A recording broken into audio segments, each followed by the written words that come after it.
დაუბრუნდით ეთერში ძალიან მნიშვნელოვან თემაზე უნდა ვისაუბროთ. ძალიან მომწონს ჩვენი მაისურები და მნიშვნელობა მათი, რასაც მაყურებელი გაიგებს ჩვენთან ერთად უფრო დეტალურად.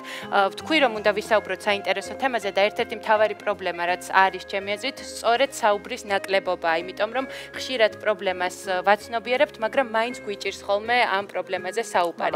დღეს ვისაუბრებთ ოჯახში ძალადობაზე და ამ საკითხთან ბრძოლა შინაგან საქმეთა სამინისტროს ერთ-ერთი უცვლელი პრიორიტეტია და სწორედ ამ თემაზე სასაუბროთ ჩვენთან ძალიან საინტერესო სტუმრებით მოვიდა. ნამდვილად, თუმცა სანამ სტუმრებს წარმოგიდგენთ, მინდა განახოთ და ვნახოთ ყველამ ერთად ვიდეო რგოლი, რომლის პრეზენტაციაც შინაგან საქმეთა სამინისტროში უკვე გაიმართა, ახლა კი სატელევიზიო პრემიერა ჩვენს პირდაპირ ეთერში. ვნახოთ და დაუბრუნდებით.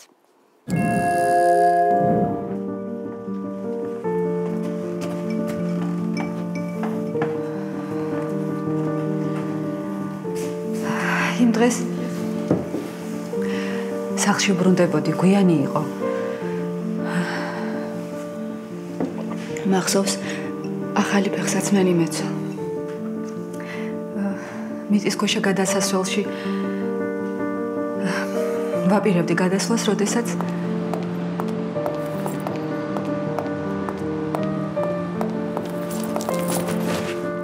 ლიფტიდან გამოვდიოდი და ოფისი ცარიელი იყო. ძაღლს ვასაირნებდი.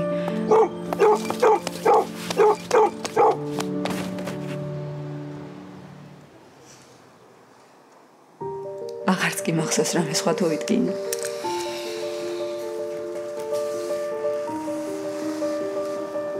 უნდა მენდო. მითხარი სიმართლე, რომ შევძლოთ შენი დახმარება.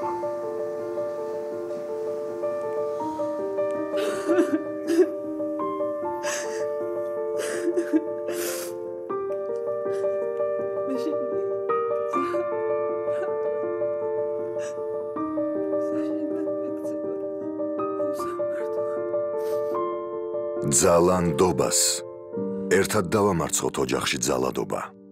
საქართველოს შინაგან საქმეთა სამინისტრო. საკმაოდ მძიმე ვიდეო რგოლია და ძალანდობას ალბათ მთავარი მესიჯი რაც იყო, მე მგონი ძალიან სწორად იყო გადმოცემული, თუმცა სამწუხაროდ ეს არის ჩვენი რეალობა. ასეთი შემთხვევა ძალიან ბევრია, როდესაც ქალბატონი არის ძალადობის მსხვერპლი ოჯახში, თუმცა ის მალავს და აბსურდული მიზეზებით ცდილობს რომ ახსნას მისი სილურჯეების სახეზე ან ტანზე სხეულზე დაზიანება, ხომ? სტუმრებს წარმოგედგენთ პირველ რიგში და შემდეგ დავიწყოთ საუბარი. მაკა ფერაძე, შინაგან საქმეთა სამინისტროს პროექტების მართვის სამმართველოს უფროსი, მაია ფელიშვილი, ქვემო ქართლის პოლიციის დეპარტამენტის უბნის ინსპექტორ გამომძიებელი და რა თქმა უნდა ამ თემაზე როდესაც საუბრობთ, ფსიქოლოგი აუცილებელია რომ ჩვენ სტუდიაში იყოს. ელენე სამუშია, ძალადობისაგან დაცვის ეროვნული ქსელის ფსიქოლოგი. მოგესალმებით. პირველ რიგში დიდი მადლობა სტუდიაში მობრძანებისთვის. ალბათ უნდა დავიწყოთ საუბარი მთავარი მიზნით, რაც აქვს ამ კამპანიას. რა არის მთავარი მიზანი? მოგესალმებით, ძალიან დიდი მადლობა სტუდიაში მოწვევისთვის და ამ თემით დაინტერესებისთვის. ეს თემა ნამდვილად ძალიან აქტუალურია, რაც არ გამختარა გუშინ ან გუშინ წინ აქტუალურობის, ასე ვთქვათ, საკითხი. შინაგან საქმეთა სამინისტრო თქვენ თავში ვაღნიშნეთ, რომ დიდი ხანია უკვე მუშაობს ოჯახის ძალადობის წინააღმდეგ ბრძოლის მიმართულებით და გვაქვს გარკვეული წარმატებული შედეგებიც, თუმცა გამოწვევებით, რა თქმა უნდა, სახეზეა. სწორედ ამიტომ შინაგან საქმეთა სამინისტროს ინიციატივით დაიგეგმა კონკრეტული პროექტის განხორციელება. ეს არის შინაგან საქმეთა სამინისტროს ხელშეწყობა ოჯახის ძალადობის წინააღმდეგ ბრძოლაში, რომელიც დააფინანსა ევროკავშირმა და ეს ვიდეო რგოლიც, რომელიც თქვენ იხილეთ, სწორედ ამ პროექტის ფარგლებში იქნა შემუშავებული. როდესაც ჩვენ საუბრობთ გამოწვევებზე, სწორედ ეს მესიჯი მთავარი, რაც თქვენ ასევე მაისურით ანახეთ და გააკეთეთ დემონსტრირება, ძალანდობა არის ის მთავარი გზავნილი საზოგადოების მიმართ, რომ მათ გაუწოდონ, ასე ვთქვათ, უბრალოდ გაუწიონ ნდობა იმ ძალას, რასაც თავაზობს მეორე მხრიდან სახელმწიფო, ხო? რა თქმა უნდა, კამპანია თავისთავად გულისხმობს ცნობიერების ამაღლებას და ის მიმართულია იმისთვის, რომ თითოეულმა მოქალაქემ, მიუხედავად მისი საცხოვრებელი ადგილისა, ასაკისა თუ ეთნიკური კუთვნილებისა ზუსტად იცოდეს რა არის მისი უფლებები, რას აკეთებს სახელმწიფო იმისთვის, რომ დაცული იყოს მისი უფლებები არა მხოლოდ ქუჩაში და სახლის გარეთ, არამედ თვითონ ოჯახის წევრების გარემოცვაშიც, რა თქმა უნდა. სამწუხაროდ ჩვენი რეალობა ისეთია, რომ ოჯახის წევრებისგანაც სჭირდებათ ზოგიერთ მოქალაქეს დაცვა. გარდა ამისა, რომ ჩვენ დეტალურად ვაცნობთ მათ რა სამართლებრივი მექანიზმები არსებობს, ამავე დროულად მოუწოდებთ მათ, რომ იქონიონ მაქსიმალური სამოქალაქო პასუხისგებლობა მნიშვნელობა თანამშრომლობაზე პოლიციის მიმართ, იმიტომ რომ ეს არის ერთ-ერთი მთავარი გამოწვევა დღესდღეობით, რაც პოლიციას უდგას წინ, ოდესაც მსხვერპლებიც და მოწმეებიც, რომლებიც არიან ოჯახში ძალადობის მოწმეები, აღარ მოდიან თანამშრომლობაზე, თუნდაც მათი ინიცირებული ყოფილიყოს გამოძახება.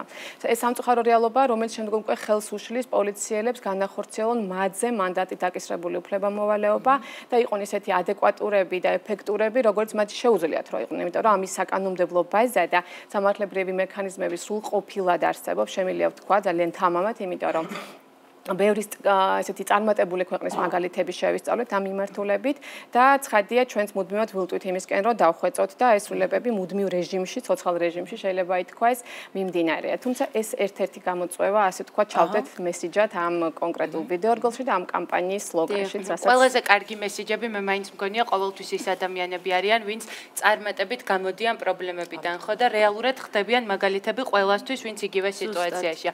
ჩვენი სტუმარი ქალბატონი მაია არის ფაქტიურად იდეალური გამოსავალი, ხო, იმიტომ რომ მარტო თავისი უფლებები კი არ დაიცვა, დღეს უკვე სხვისი უფლებების დაცვის შესაძლებლობაც აქვს. მაგრამ ალბათ რაღაც თქვენს დაგჭირდათ, რომ მოსულიყო კონკრეტული დღე, როცა გადადგავდით კონკრეტულ ნაბიჯს, ხო, იმისთვის რომ შეგეცვალოთ ის რეალობა, რომელშიც გიწევდათ ცხოვრება. მოგესალმებით, კიდევ ერთხელ მადლობა, რომ დაგვითმეთ დრო. ყოველთვის ამას ვიმეორებ ხოლმე, თითოეული ძალადობის ფაქტი, რომელზეც მე მომიწია გასვლა, ძალიან გავდა იმას, რაც მე გადავიტანე და მაშინ, როდესაც მე წამოვედი გარემოდან, ძალადობრივ გარემოდან, იმ პერიოდში მალევე მივიღე სწორედ ის გადაწყვეტილება, რომ სხვა ქალებისთვის ასეთი სახის დახმარების გაწევა ძალიან მნიშვნელოვანი იყო. მსგავს სიტუაციაში, რაც თქვენ ახლა კლიპში ნახეთ, თავადაც ყოფილ ვარ, სწორედ საზოგადოების აზრი, შიში და უსაფრთხო გარემოს არარსებობა იმ პერიოდში მაიძულებდა, რომ დამემალა ის გარეგნული რაც ჩანდა რაღაც აბსურდული მიზეზებით ვამბობდი სხვადასხვა მიზეზებს როცა მეკითხებოდნენ თუმცა არა პოლიციის არ მიმართავს მაგრამ დახმარებისთვის მოსულ ადამიანს რომელმაც კითხა თუ რა მჭირდა ზუსტად ანალოგიურად მეზობელი იყო უბრალოდ მაგრამ ანალოგიურად დავუმალე და არ ვუთხარი რა მიზეზებით ქალბატონო მაია რა მიზეზებით და უსაფრთხოების გარანტიები არ აქვს როგორც წესი მსხვერპლ ქალებს იმ პერიოდში როდესაც მე იმ გარემოში ვცხოვრობდი ესეთი აქტიური შინაგან საქმეთა სამინისტროს მუშაობა არ იყო სულ რამდენიმე წელია რაც ეს საკითხი ასეთ წინაპლანზე წამოიწია და უკვე აქტიურად მუშაობთ და დღეს ამისი ეს ფაქტორი აღარ დგას ფაქტიურად ქალებს აქტიურად შეუძლიათ უბრალოდ კონსულტაციისთვისაც კი მიმართონ პოლიციელს და წინასწარ გაიგონ თუ რა კონკრეტულად რა საკანონმდებლო ბერკეტები არსებობს მის დასაცავად და როგორ მოიქცნენ, მაგრამ მაშინ ეს მსგავსი არაფერი ხდებოდა და აი იმის გამო რომ რა სიტყვის ხალხი, იმის გამო რომ სირცხვილია ეს ჩემი ოჯახია და მე თვითონ უნდა გადავწყვიტო, მეც ანალოგიურად დამიმალავს ეს დღეს გრძელდებოდა ეს დამალვის პერიოდი. ანუ მე მაინტერესებს გასაგებია რომ ოჯახში ძალადობა იყო, მაგრამ აი როგორ მიდიხართ იმ გადაწყვეტილებამდე რომ მე აღარ შემიძლია მოცდა და მე ხმამაღლა უნდა ვთქვა, ჩემი პრობლემა და გავთავისუფლდე და რაც მთავარია აი ამ მარწუხებისგან თუ აი ამ რეალობისგან. ჩემ შემთხვევაში უშუალოდ უკვე პოლიციის გამოძახება არ დამჭირებია, თუმცა უდიდესი როლი მაინც პოლიციამ ითამაშა პოლიციის აკადემიაში სასწავლებლად როდესაც წავედი, უკვე მომწიფებული იყო ის პერიოდი, როცა ხვდებოდი, რომ იმ გარემოში ცხოვრება აღარ შემეძლო და წამოვედი და სწორედ პოლიციის აკადემიაში ყოფნის პერიოდში გავაცნობიერე, ვინაიდანაც ვიმყოფობოდით ინფორმაციულ ვაკუუმში, რისი ეხლა აღარ არის ეს პერიოდი. რა ზომა შეიძლება მიიღო? და სწორედ პოლიციის აკადემიაში გავიგეთ რა იყო ძალადობის დეფინიცია, შემდეგ უკვე პოლიციის თანამშრომლები, როდესაც გავიცანი, უკვე მივხვდი, რომ მათი ნდობა შეიძლება ეს ადამიანები ჩემ დასახმარებლად აუცილებლად მოვიდოდნენ თუ მე მათ დაუძახებდი. ეს ნდობის მომენტი როცა ჩნდება. დიახ, ანუ საკუთარ თავში ვიპოვეთ ძალა, რომ გადამედგა ეს ნაბიჯი, იმიტომ რომ მეგულებოდნენ ადამიანები, ვისაც მიმართავდი და დამეხმარებოდნენ. ისე პოლიციის აკადემიაში სწავლის სურვილის ერთ-ერთი მთავარი მიზეზი ის მდგომარეობა იყო ზუსტად რომელშიც გიწევდათ, იმიტომ რომ გონია რომ აქ ისეთი დაცული ხარ, როგორც არასდროს და სხვაზე აღარ ხარ თან დამოკიდებული შენ თვითონაც. ძალიან მნიშვნელოვანი იყო სწორედ ეს, რომ სხვა ადამიანების დახმარებას შევძლებდი, ვაცნობიერებდი ამას, როდესაც პოლიციის აკადემიაში მივდიოდი, ვაცნობიერებდი, რომ მე შევძლებდი სხვა ადამიანებს დავხმარებოდი. აქვე დავამატებ, რომ ქალბატონი მაია არის განსაკუთრებული ქომაგი ყველა იმ მსხვერპლებისა, რომლებიც არიან ოჯახის ძალადობის მსხვერპლები, მათ უწევთ არა მხოლოდ სამართლებრივ დახმარებას, არამედ კონსულტაციებს, სწორედ ამიტომ ცოტა ხნის წინ ამავე კამპანიის ფარგლებში მინისტრის მიერ იგი იქნა დაჯილდოებული როგორც ერთ-ერთი წარმატებული პოლიციელი ამ მიმართულებით. ხო, თვითონ ის გარემო, რაც თქვენ ახსენეთ, თუ შეგიძლიათ რომ კიდევ უფრო დეტალურად გითხრათ, როგორ გარემოში გიწევდათ ყოფნა, ვინ იყო თქვენზე, ვინ ძალადობდა ხო და როგორ შეხვდა ამ ყველაფერს ამ გადაწყვეტილებას თქვენო წახვედით პოლიციის აკადემიაში ამ ყველაფერს როგორი რეაგირება ქონდა ძალადობის ყველა შემთხვევა როგორც უკვე გითხარით ძალიან ხშირად გავსხოლ მე ერთმანეთს და არც ჩემი იყო გამორჩეული და არც იმ ქალების რომლებსაც შემდეგ შევხვედრი ვარ თუმცა გადაწყვეტილების მიღების დროს თითოეული შემთხვევა არის ინდივიდუალური და სწორედ პიროვნების თვისებებიდან გამომდინარე უნდა ურჩიო თუ როგორ მოიქცეს და სწორად შეარჩიო სამართლებრივი ბერკეტები რასაც შესთავაზებ მსხვერპლსაც და მოძალადებსაც ვინაიდან ორივე ადამიანს აქვს უფლება თუმცა ეს უფლებები სწორად უნდა შეესთავაზო და ასევე მოვალეობებით შეახსენო. შესაბამისად, აი იმ ქალების მისამართით ვამბობ ხოლმე ყოველთვის, ვინც ითმენს, იტანს და ფიქრობს, რომ ეს ოჯახის შესანარჩუნებლად, შვილების შესანარჩუნებლად ძალიან შვილების კარგ გარემოში გასაზრდა ძალიან მნიშვნელოვანია, რომ ყველაზე დიდ შეცდომას იქ ვუშვებთ, როდესაც ვფიქრობთ, რომ ბავშვებისთვის მამა ძალიან მნიშვნელოვანია და ჯობია მე ავიტანო, როდესაც მე მირტყამენ თუ მაგინებენ და ბავშვები სამაგიეროდ მამასთან გაიზრდებიან.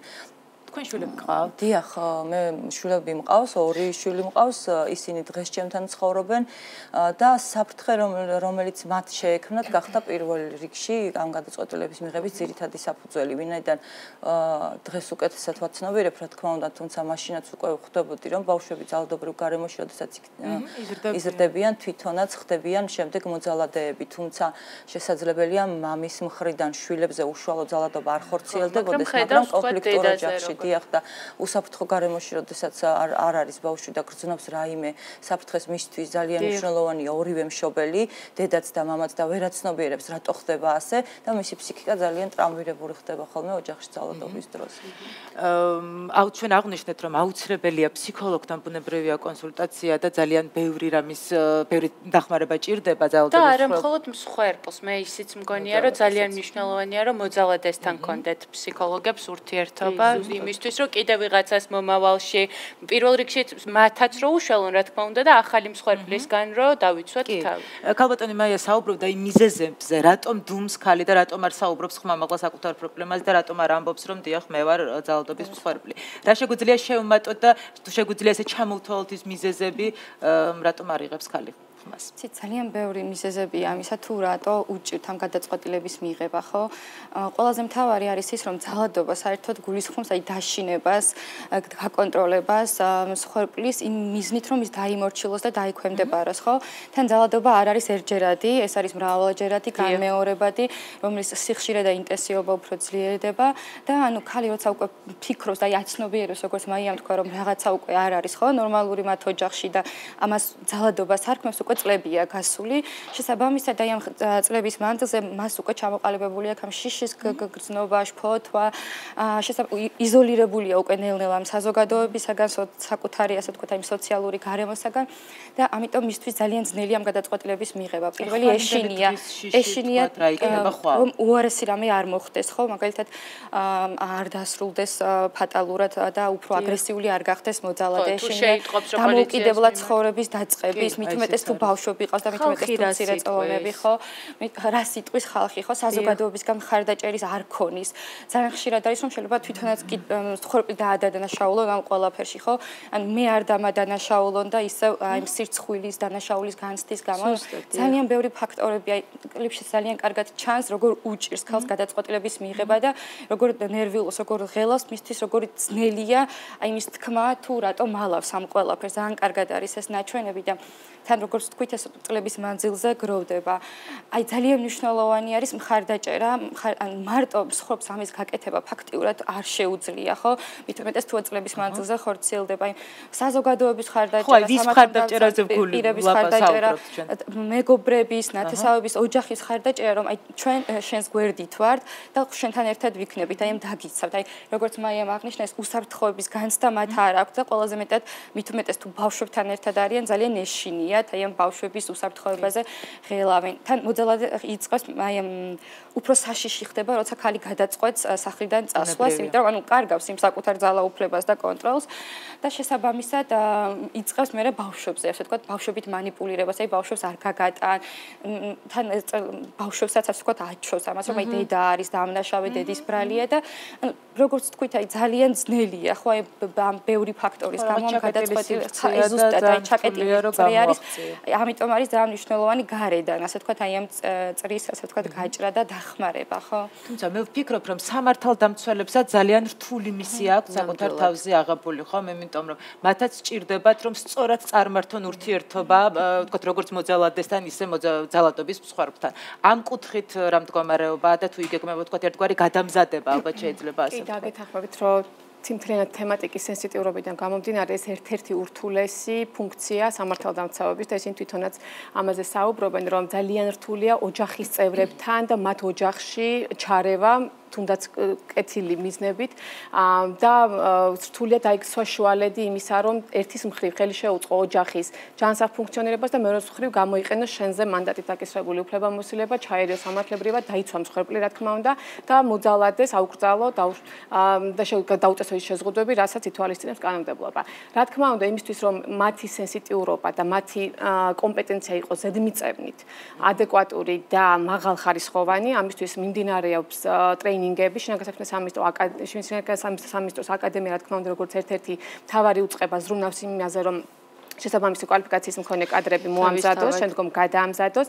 ამ პროექტის ფარგლებში, რა თქმა უნდა, ფართოდ მიმდინარეობს ტრეინინგები რეგიონალური მასშტაბით, სწორედ ეხლა ამ კვირაშიც იგეგმება ერთ-ერთი მსგავსი ტრეინინგი.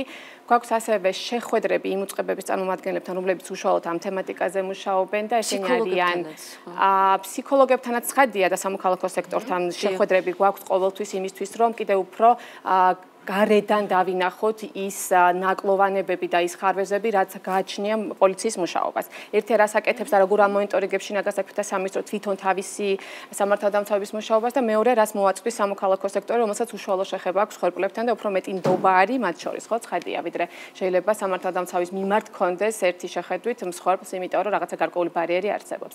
სწორედ აი ამ ყველაფრის გათვალისწინებით ორი მიმართულებით მუშაობთ. ერთი არის ტრეინინგები სამართალდამცავების, ესეთი აქტიური და შეიძლება ითქვას, რომ პერმანენტული რეგიონების მიხედვით და მეორე არის აი შეხვედრები, როგორც მულტიდისციპლინური, ანუ იმ საჯარო უწყებების წარმომადგენლებთან, რომლებიც მუშაობენ ამ საკითხებზე და ესენი არის მოსამართლეები, პროკურორები, სოციალური მუშაკები, ადგილობრივი მმართველობის წარმომადგენლები და პოლიცია თავისთავად.